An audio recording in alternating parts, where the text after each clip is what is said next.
It's The World This Week. The World This Week in partnership with The Daily Beast. Joining us from New York City, Daily Beast Deputy World Editor Noor Ibrahim. How are you? I'm good. How are you doing? Not too bad. Cafes reopen fairly soon here in France, so we're looking forward to that. And Isabel Diaz is with us as well. Very exciting. It is. Columnist for the Daily Telegraph and the Sunday Telegraph. Have you reserved your spot at in a cafe? Yeah. Let them stop me. Okay. Also with us, Alexis Poulain, co-founder of the news website The Modern World, Le Monde Moderne. How are you? All good, thank you. All good? Yes. All good? Yeah, bars and cafe reopening. Paris is back to life. All right. We'll be talking about bars and cafes in Madrid in a short while. For now, though, let's say hello to France 24 correspondent Sarah Morris. How are things? Very well. How are you, Francois? Hanging in there. The World This Week, where you could join the conversation on Facebook and Twitter, hashtag World This Week. We begin with what was a stunning 180-degree turn. The Biden administration announcing that the United States would now support waiving exclusive rights to COVID vaccine formulas owned by the pharmaceutical giants who manufacture their doses on U.S. soil. It's an idea that's been pushed since October by India and South Africa. The idea is that to ramp up production around the globe. At first, France also seemed to reverse course and back Biden, but then, well, Germany spoke. Das eigentliche Problem nicht If the actual problem is not intellectual property, but production capacity and availability, then I'm very happy if the United States is prepared, as the European Union is, to clear vaccines that were produced in the US for export.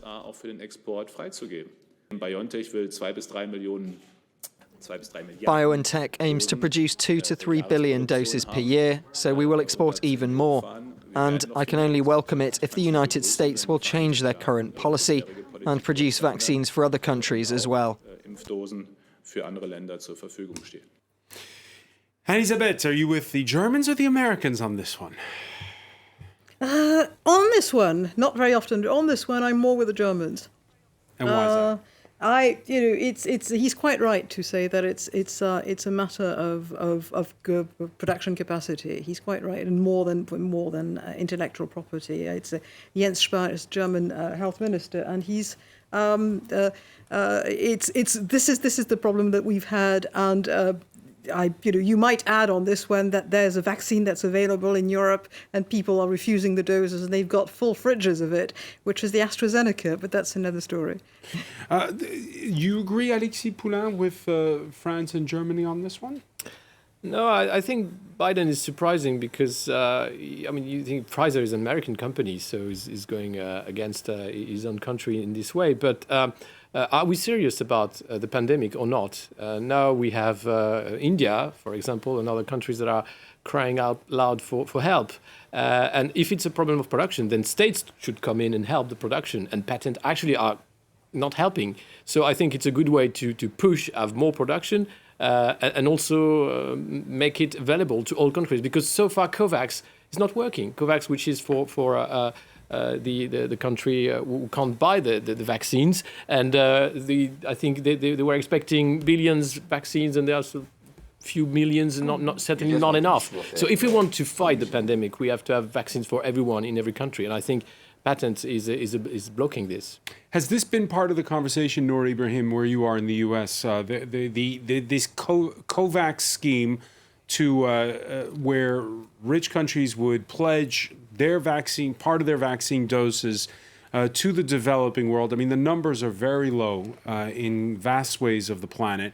Has this been part of the conversation that, yeah, it's great to lift have that waiver on patents, but it should be exporting the U.S. the stockpiles of doses it already has?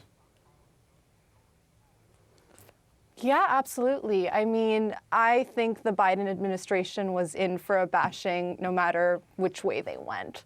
You had for months the World Health Organization calling this a catastrophic moral failure. You're seeing the horror stories coming out of India and Brazil.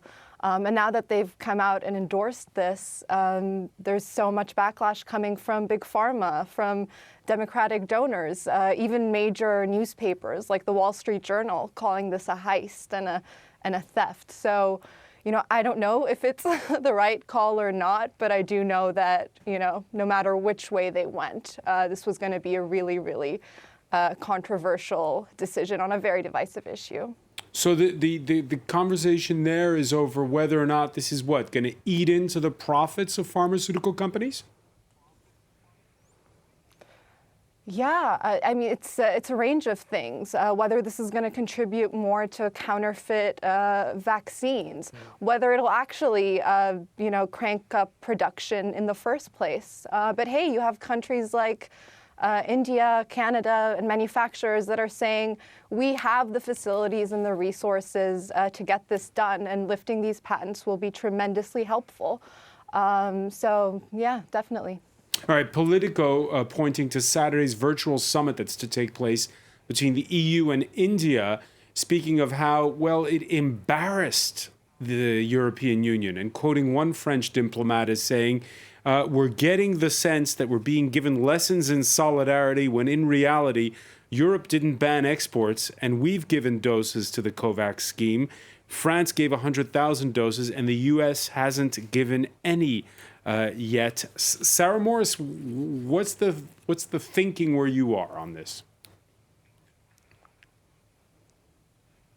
Well, Spain is trying to position itself really somewhere towards the middle, because it's given its support to the US, but then has produced a paper, a proposal that will be discussed with other EU leaders, which seems to say that really the solution wouldn't be releasing patents because, of course, of this problem that we've discussed about.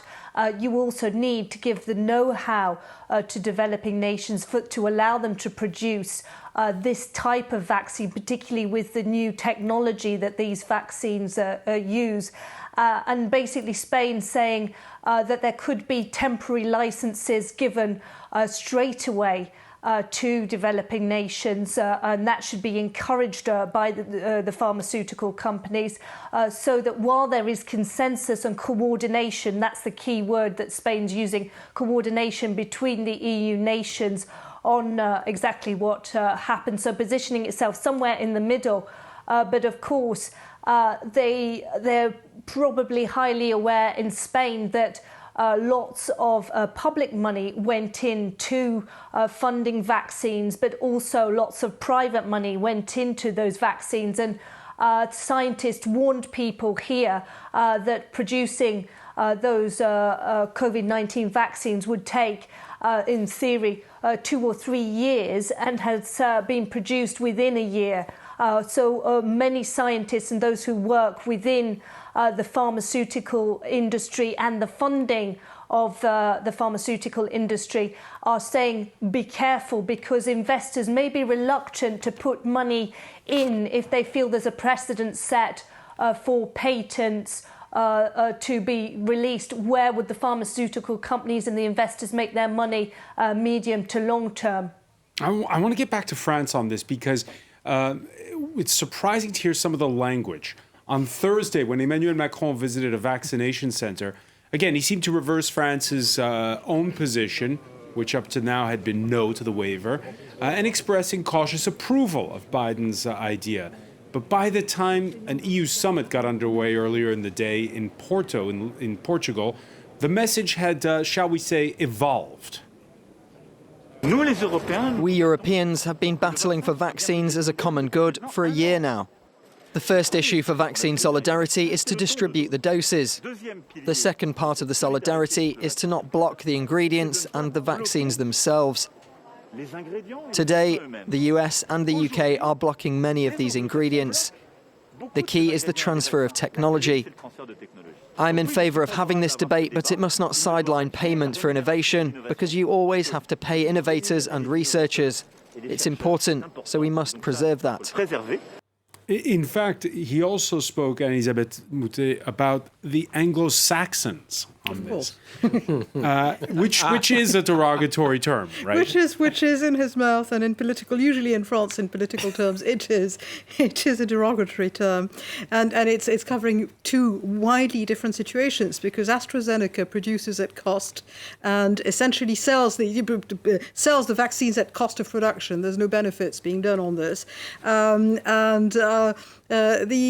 I suspect that right at the beginning, the first reaction was to say nice things about President Joe Biden, because Joe Biden is, right now, he's a saint in Europe and especially in France. He can do no wrong. He's wonderful. He came after the horrible orange one. And it helps you politically to say good things about something that Biden does. And they also want to be the one who whispers in the ear of Joe Biden for other negotiations. And then he was hitting the nitty-gritty, and you can see him in that performance. I mean, he's hitting all bases at the same time. He's saying, you need to pay for patents, but they have been blocking ingredients, they've been blocking things. What does it mean? If you read this on paper instead of listening to him, what does it mean? It means everything at the same time. It's to a large extent, and because I don't think Europe has much power in this, it's an element of posturing. Do not forget that Emmanuel Macron is running for re-election, and that's one little grain in a whole pattern to prepare his image for re-election. So this mirrors what Noor Ibrahim was saying about the argument in the US about how it sort of covers this vast array. I think, well, this is typical Emmanuel Macron, the en même temps, so it's nonsense. Same time. Basically, he's saying nonsense. And as you said, he's campaigning. Well, yes, it's nonsense. At the end of the day, it's nonsense, because he's saying blue, black, yellow, and it's the same color. Well, that's nonsense. And here, the problem is that, as you said, AstraZeneca is producing at cost. And we're talking Pfizer here, and we're talking $26 billion for this year only selling... Yes, the vaccines, and they're saying their that earnings. And the price is going to go up. Yeah. Well, this is not about funding research. This is pure monopoly and jackpot, because everybody wants Pfizer. And when he says that the US is actually restraining access to vaccine, the EU is not helping. We're still waiting for an agreement on the Sputnik V, the Russian vaccine, which is efficient, 95% as well. And they're blocking in the EU purely for geopolitical reasons. And the vaccine here is saying one thing, is that we're at war somehow. And France has no vaccines, and the EU has no vaccine. Maybe BioNTech, Germany, with the US Pfizer, which is Pfizer, of course. But we are totally dependent on the goodwill of the empire, be it the American or EU, which has no power in there. There's one thing I'm wondering about. All the research that was Project Warp Speed, which to his credit, Donald Trump decided to do, which is to throw something like $12 billion to Pfizer. Are they supposed to repay it? Exactly. In which case that they need some profits to repay. Which is also, by the way, the taxpayer. conversation they're having right now in India, because they have developed Covaxin. It's done by a private company, but with public funding. Same discussion. Yeah. Yep. And France is waiting for a Sanofi vaccine as well. And timing is everything. I mean, it was useful to have this funding at the time, but do they repay it now that they're minting it? We've had from the outset this idea of if the whole planet's not vaccinated, nobody is. It's this mantra that's been repeated, but as we can see, there's a lot of nationalism that's involved. COVID forcing a rethink of how public health is managed both nationally and on a global scale. With the World Health Organization's lack of means laid bare by the pandemic. Consider, if you will, that the end of a single couple's marriage could have a direct impact on healthcare around the globe. Bill and Melinda Gates splitting up after 27 years. They insist their foundation will continue untouched. Still, ponder, as The Atlantic did, the fact that the jobs of the foundation's 1,600 employees and its investments in malaria prevention and early childhood education have rested on the bedrock of Bill and Melinda's marriage. It is a little bit alarming, is it not, Sarah Morris? It certainly is. That underfunding, really, of health systems that was shown up by the COVID-19 pandemic. To hear that story, that those foundations, philanthropy in the States, but also in Europe, big billionaires such as Amancio Ortega providing funding to health systems. That has really captures the public's imagination, particularly in a country like Spain or the UK, where people were very proud of their health systems, I think, until COVID-19. And then when they saw the actual sense of the people's relatives going into hospital and nurses, doctors complaining that they didn't have the protective material necessary, they didn't have the machinery, they didn't have the oxygen. That kind of really life at the front line that has been coming out from those hospitals has really produced a rethink as to how much funding should go into public health systems. And the perception is in Europe that Europeans fund their health systems in a way that the United States does not. But even so, that anxiety. Perhaps I should say that one of my feelings about the situation EU leaders are in compared after Joe Biden's U-turn really on the patents is that Joe Biden is now in a comfortable position, or a more comfortable position, because he has the supply of the vaccines in the States. 45%, I think, of Americans have that first dose. About half in the EU, and the actual question of where did those vaccines come from, that really is the foremost issue that I think EU leaders are facing as they try to explain to their populations why they will have restrictions, potential lockdowns for a greater part of this year. Joe Biden, it struck me, he was talking about July the 4th as having herd immunity if he could persuade people in their 20s and 30s to also be vaccinated. Whereas in Europe, we're talking in places like France or Spain of people in their 60s even who still haven't had the vaccine, and potentially the end of summer being the date for that 70% of the adult population being vaccinated. Noor Ibrahim, is it looking good for that herd immunity by July 4th? Not exactly. I mean, we started off really, really well, but week by week, we're seeing a drastic drop in vaccination rates. Why is that? You have millions that are just not showing up for their their second doses at all. There's just still some doubters in the mix. So even though we're on track in some ways in terms of availability, the fact that the FDA might soon approve anyone over the age of 12 to get vaccinated. Dr. Fauci himself said, it's still elusive achieving that herd immunity. So I don't think we're quite out of the woods yet. Alexis Poulain, your thoughts on this? Because you heard Elisabeth mention now here, there's a lot of people not showing up for their doses. On the other hand, there are those who are pining, because next Wednesday is the date. Few things.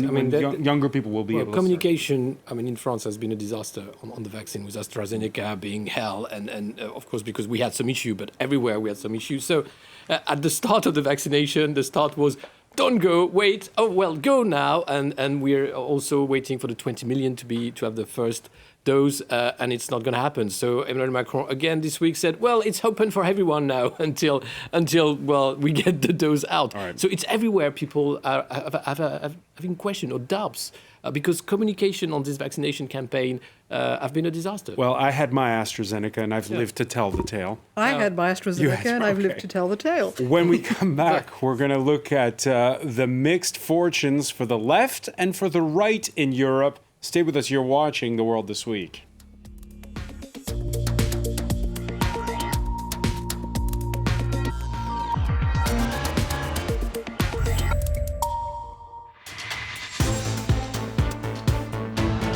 Welcome back, or welcome if you're just joining us. It's The World This Week. The World This Week in partnership with The Daily Beast from New York City, headquarters of said publication. Daily Beast Deputy World Editor Noor Ibrahim, welcome back as well to Anne-Elisabeth Moutet, columnist for the Daily Telegraph and the Sunday Telegraph. Alexis Poulain, co-founder of the news website The Modern World, Le Monde Moderne. And from Madrid, France 24 correspondent Sarah Morris. Sarah, mother of Alejandro. I know, thanks to the column that you wrote about what it was like 1 year ago to give birth in times of COVID. And gosh, it's something, your article, the hospital, it was a very different scene than from what it is today. Yes, it certainly was, because it was Alejandro was born on the 30th, and I think the peak of the first wave, the figures peaked on the 15th of April. And so still there were very much hospitals learning how to deal with COVID-19 patients and how to get areas of the hospital added to reinforce A&E. I remember the hospital that I was going to go into actually had a military tent set up outside the hospital just before I went into the hospital. So I really didn't know what would await me at the maternity ward, but I found that the doctors and nurses had managed to separate maternity patients, the expectant mothers and their partners well from the COVID-19 areas, but still it was very much a work in progress. They didn't know really, they didn't have enough tests. I got a COVID-19 test before I went in. They didn't have enough tests to test my partner who came in, and they said that they didn't have enough tests to test all the nurses and doctors.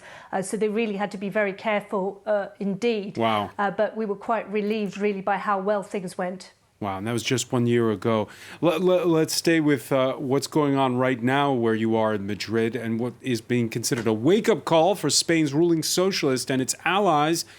The left falls in Madrid. That's the headline in ABC after incumbent conservative Isabel Diaz Ayuso clobbered the competition in a snap regional poll that she had called. Ayuso sweeps Madrid. Screamed El País on its front page. Ayuso slays the centrist Ciudadanos party. She forced the founder of the anti-globalization left party Podemos into retirement. The Popular Party almost has an outright majority now, with the far-right Vox, a fellow traveler to a 42-year-old Ayuso who has broken with state conservatism. There you can see the what it looked like before those. That's the result from 2019, and this is the result of that snap poll. Ayuso, who has denounced what she calls radical feminism in school curriculums, and insisting on keeping bars and cafes open during the second wave of the pandemic, thus earning the undying support of many a small shopkeeper. Because Madrid is freedom and because they do not understand our way of life. That is why Sanchismo does not enter Madrid. Because it cannot manage, because it cannot control, because it cannot prevail. Alexis Poulain, your thoughts? Is this what just happened in Madrid? Well, it's the time, and she was for the reopening. She was for freedom. I think she's the new face of the new right, conservative, proud, and for freedom, which was in a way Trump in many ways. He lost to COVID, but she won to COVID. Is it a fair comparison, Trump and yeah, I think Ayuso? So, because there is something new in reshaping the old conservative parties. And it's happening in France as well, with the Républicains we're talking before. And I think that's what's happening now. The big question that all people on the right spectrum of political parties are asking themselves, should we go on this route or should we stay into the centrism, what Macron is doing basically, and try to be this thing, or accept that a lot of people want a stronger right wing, just like what Thatcher did in the UK or what Trump did in the US to some extent. And Isabelle Moutet, that's the winning formula that Ayuso has found? I don't think it's so much. I mean, I think it's different politics, but I think also that there are differences of whether she keeps the traditional Conservative Party the way Boris Johnson did, for instance. He killed off the UKIP vote, and keeping this within the confines of a party that's renewing itself, which is probably the best you can hope for democracy, because parties are all beasts and you don't change everything. But if you create sort of breakaway movement, then that's something entirely different, and that's what's going to happen to Donald Trump if he wants to stay in politics, and that's already what he was doing within the Republicans. And I can't tell so much about this, but certainly you have a sort of libertarian popular voice that is the new voice of the Conservatives almost everywhere, and that's something that's being heard, and that's something that's also closer to what has become the traditional electorate of the right, which is the working class. And that's something that I'm old enough to remember when the working class was solidly communist or socialist, but basically it was left-wing. And there's a feeling, it's very interesting that she goes against sort of radical feminism. And she goes about that, I think, because the excesses have been very visible in the culture. And she knows that her electorate doesn't want to be preached to, especially with sort of newfangled theories. And that's a good point. There's a feeling that we are in a discombobulating world in which everything changes, and people do not want then to, in addition to that, their language, their habits, what they, the way they live, and the history to be changed at the same time. It's too much uncertainty at the same time. All right, let's listen to the big loser on the night. Pablo Iglesias of Podemos had left the government to run in this regional election. In his farewell speech to politics, here's what he said. The overwhelming electoral victory of the Trumpist right that Ayuso represents and the electoral consolidation of the far right is a tragedy. It is a tragedy for public health, education, and for public services in Madrid. Is that a fair comparison, Sarah Morris? Is it a Trumpist right? The comparison with Donald Trump, does it work? It's made a lot by the Spanish left. They want to see Isabel Diaz Ayuso as a populist, as a Trumpist, somebody who is very far right, and getting her support from unsavoury sections of Spanish society. I think there may be more parallels with Boris Johnson in the sense of what Boris Johnson did with the UKIP party. He essentially stole a lot of their thunder on Brexit, and Isabel Diaz Ayuso is stealing some of the thunder on Vox, but the idea is clearly to bring back supporters who have turned and voters who've turned away from the Conservative Party. But some of the voters who talk to me about why they're voting for Ayuso were quite surprising to me. Some of them said they'd never voted for the Popular Party in their life. I even spoke to gay voters who pointed out that there's a lot of the younger supporters, the young talent, as they see it in the People's Party, that have been happy to support gay marriage in a way that the previous People's Party, for instance, was not.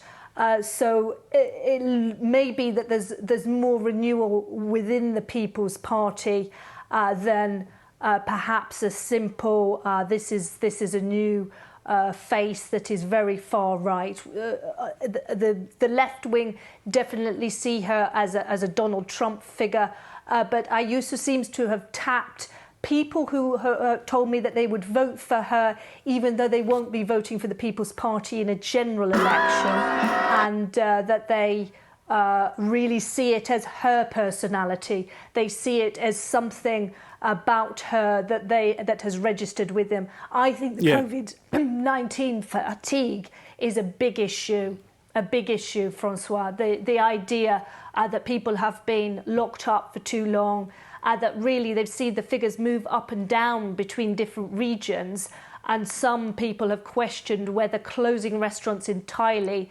actually stops the rise of COVID-19, and some people are starting to worry far more about the economy and going hungry than they are about younger members of their family at least catching COVID-19, particularly now that the elderly homes have been vaccinated, for instance. So, Noor Ibrahim, this is interesting what Sarah Morris is saying, that when you're from the right, one winning formula is have a traditional party in your DNA, but speak in an unfiltered, anti-political correctness manner. After Donald Trump in the U.S., is that kind of where the right is going? Certainly. I mean, with Ayuso, I think there were unmissable Trumpian signs. And one of that is to use, these buzzwords that just get people really energized, saying strength and freedom over and over again. and somehow, manages to cover up just bad policy, like keeping restaurants and shops open throughout a pandemic. And, we've seen a wave of that. You see it with Bolsonaro, you see it with Modi, and yeah, it's definitely something that is growing and very Trumpian in nature. All right. You heard Anne-Elisabeth talk about working class voters who have turned to the Conservatives. You heard Sarah Morris talk about it.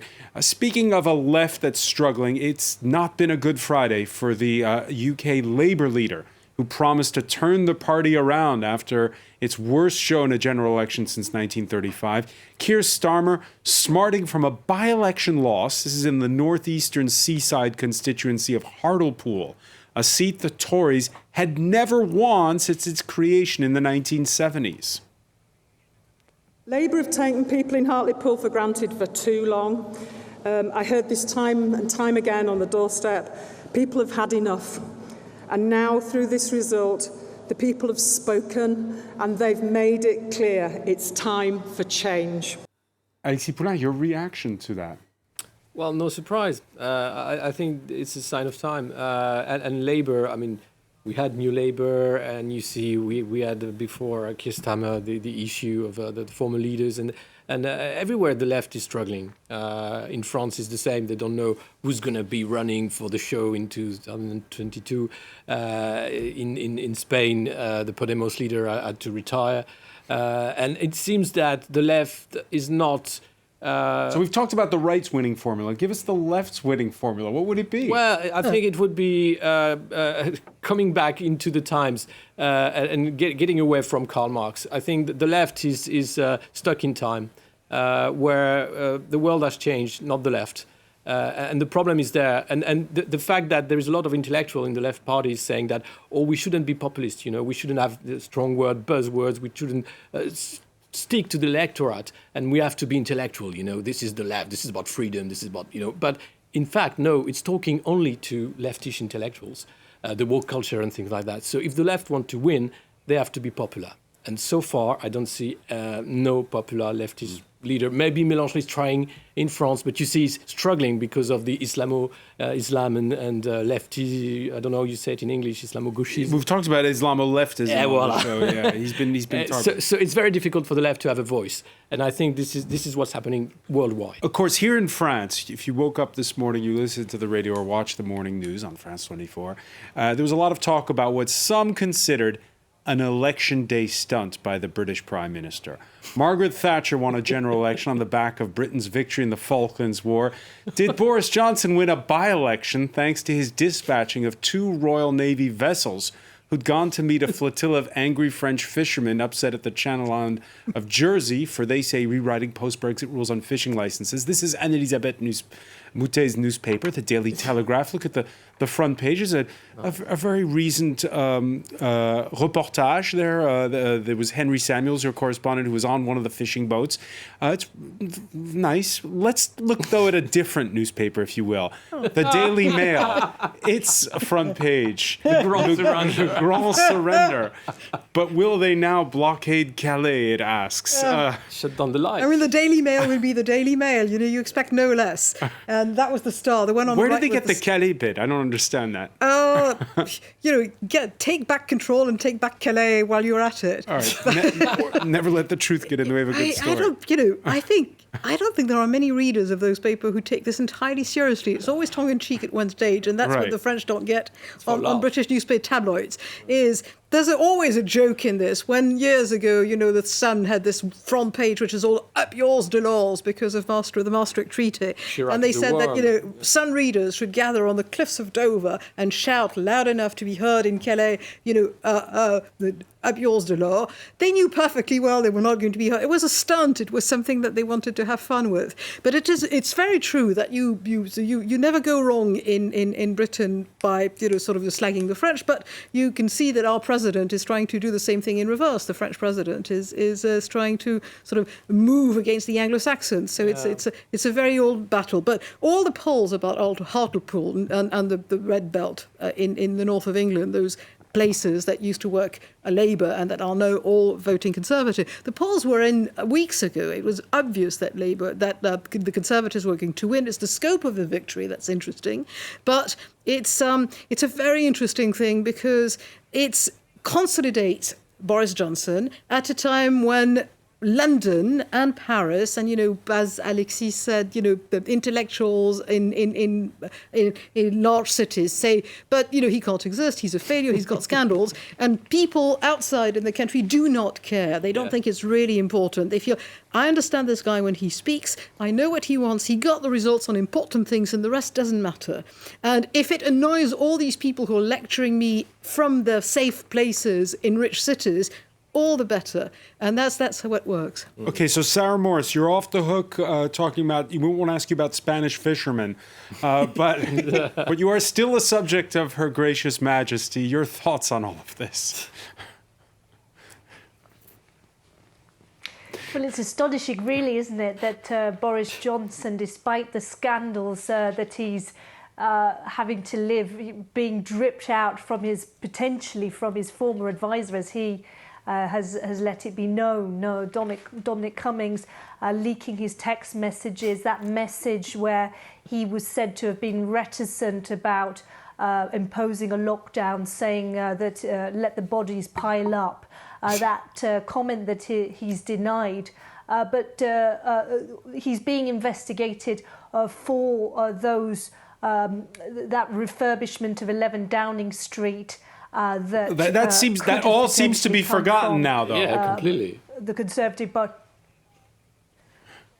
Well, exactly. It's stunning that he's able to. Remember, Tony Blair was referred to as Teflon Tony, but Boris has a capacity to shrug off scandals and any time when he's caught out, because he puts the emphasis on this. Kind of buffoonery that he has, a man of the people. He manages to shrug off scandal, and at the moment my sense is that British voters are so focused on getting out of COVID-19 restrictions, getting out, making sure that they get vaccinated, that's a vaccine programme which has been successful because of perhaps the task force that Boris Johnson has assigned to run it, that has probably been fresh in voters' minds, particularly those elderly voters who are now vaccinated tend to vote in higher numbers than young voters. And that's that's all coming played up in his favour. And Keir Starmer, to give him.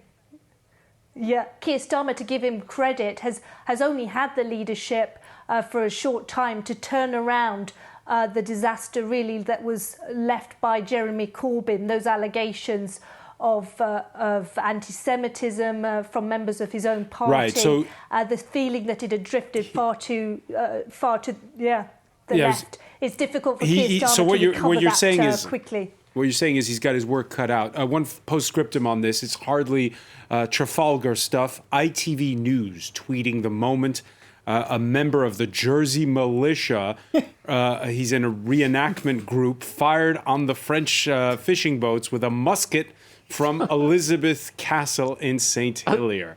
There was plenty of Napoleon, by the way, this week, with the French president breaking with his predecessors and going all in with commemorations of the 200th anniversary of the emperor's death in exile. Let us remind you, under British guard at St. Helena Island. Wednesday, the controversy wasn't so much about the British, but whether France should be celebrating Napoleon the Reformer, who modernized the French state, or denouncing Napoleon the Tyrant, who restored slavery, rolled back women's rights, and caused untold bloodshed across Europe. De l'Empire. We've denounced the worst of the empire and embellished the best of the emperor. On this bicentennial commemoration, let us remember to not give in to the temptation to look at history anachronistically, that is, to judge the past with the values of the present. Noor Ibrahim, can you settle this score for us in less than 1 minute? How should we remember Napoleon in 2021? you know, just given the current movements and given the circumstances, I think that it's just undeniable that you can't pick and choose the parts of someone's history or background that, you know, you want to honor when there's all these atrocious, horrible things behind it. And, you know, we've had that same conversation here in the U.S. when you're talking about statues and monuments of slave owners and the painful memories that those hold. So I just think, you know, it's not worth it. And if it, you know, it's triggering in certain ways, then why have this whole shebang and why have this whole fiasco? I'm not quite sure what was gained from that on Macron's end. Do you think it was a fiasco talking about Napoleon this week? No, but I think it was not great. It was all you love to love and all you love to hate about France. And it says a lot about France right now, how insecure we are about who we are, not able to commemorate a figure, which is an historical figure, be it you want it or not. Napoleon is part of our culture and history, full stop. And the fact that there is a debate says a lot about how lost we are here in France. Or how great we are. We always like to debate. It's I mean, it's history. The idea that you're going to sort of pick and choose with today's sensitivities at something that happened 250 years ago is absurd. I would like people to think about the adversaries of Napoleon. There was still slavery, of course, in the West Indies, British West Indies. Actually, one of the reasons why Napoleon temporarily restored slavery was that because Guadeloupe was occupied by the British, and so they never applied the Révolution laws on freeing the slaves, and therefore they requested, if they wanted to come back to France, that the slavery should be maintained. And eventually Napoleon lifted it in 1815. Look at the Russians. I mean, they had serfdom until 1860. So it's not as if it was not contemporarily, he was exceptional. It's not glorious, but it's not most of Napoleon. It should be the conversation on Napoleon. And then what's fascinating apart from that is the massive sort of what he did in terms of creating modern France, which is huge. What I find most interesting is some of Napoleon's enemies are very positive about Napoleon. And Germans, for instance, and I never thought I would find Germans to say good things about Napoleon because he went there and waged war in Germany, but they all say that he lifted all those laws and regulations that were medieval by the guilds, that forbade people so many things, that Germany was entirely locked into a legal system that enabled it, did not sort of... And so he was able to change that. Unfortunately, we're out of time. This is a conversation we could definitely go on for another hour or four. Anne-Elisabeth Moutet, I want to thank you. I want to thank as well Alexis Poulain. Noor Ibrahim, thank you for joining us from New York. Sarah Morris in Madrid, thank you for being with us here in The World This Week.